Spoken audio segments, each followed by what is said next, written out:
Good morning, everyone. This is Pastor Robert Wilson with God's Way Apostolic Cathedral, coming to you again this morning with the pastor's table, teaching out of 2 Corinthians, the 9th chapter, the 6th through 11th verse, and I am talking about reaping what you sow.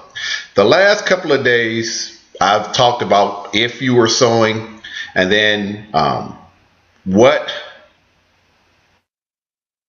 you are sowing. I'm sorry, I had to refresh my memory on what you are sowing. And today I want to talk about how much you are sowing. I want to go back to 2 Corinthians, the 9th chapter, the 6th through the 11th verse, and read it for you real quickly.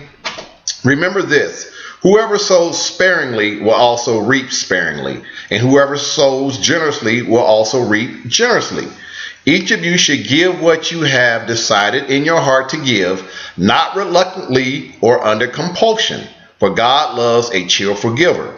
And God is able to bless you abundantly, so that in all things at all times, having all that you need, you will abound in every good work, as it is written.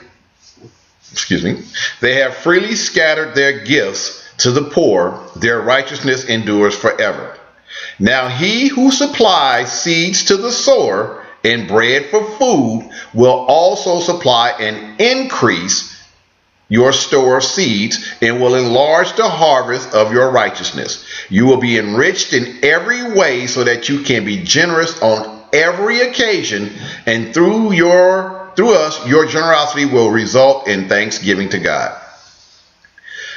When I look at what we're going through, I should say, in this lesson, and I think about an analogy that I'm using, actually is trying to save money or putting money into the bank. You know, first of all, we're going back to day one. You have to decide if you want to have a savings account, a CD, a money market account, even investing in stocks. You have to make a decision that that's something that you want to do.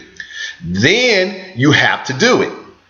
See, once you do it, that means once you put money in there, now you can start to expect to see, as it's saying, a harvest, or in this case, an interest returned on your money.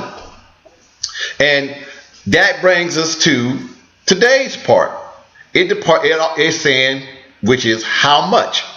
Now, when you put money into a bank, the more money you put in, the higher the interest rate, and the more money you will get back. When you give more of you to God, it will be the same. The more God will give back to you. But we don't have that mindset. Our mindset has been one on my needs are I have needs now that needs to be met. Well, verse 10 says, now he who supplies seeds to the sower, which would be us, and bread for food will also supply and increase your store of seeds. So that means he's going to give you more. He's going to give you more than what you gave him, and will enlarge the harvest of your righteousness. So you're definitely going to have a bountiful amount coming back from God. Going back to what I was saying yesterday, when you plant one seed, you will get back more than what you grew. If you plant more seeds, you will get back more than what you grew.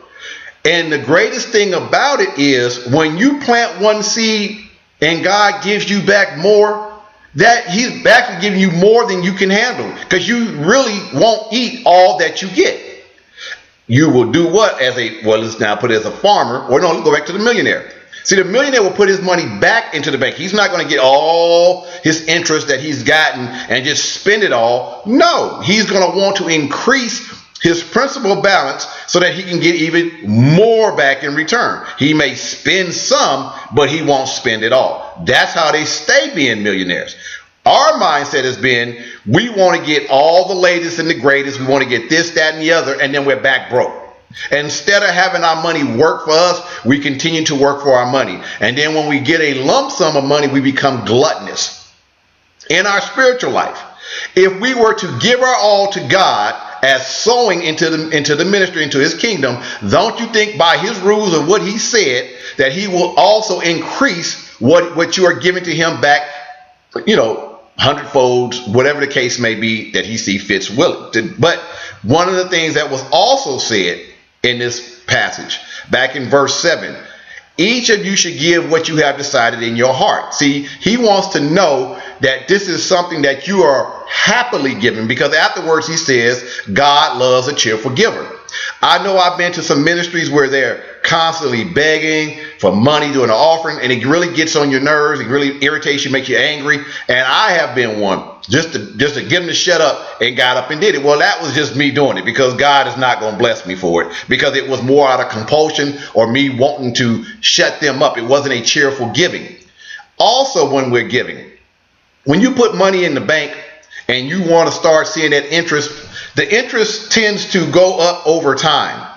And it's not you put money in the bank and then tomorrow you see your interest hit your account the next day. No, it takes time. It takes season. Same like with planting seeds. When you plant a seed in the dirt, and I remember planting a bean one time and waiting for it to grow.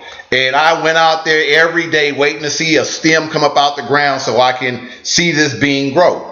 Well, it took a while before it actually grew, and when it did, that's when things started to produce it. But when it produced itself, it turned into a nice little vine, and like I said, I had a lot of little pods of peas and stuff, and that all came from one bean. So that's the same thing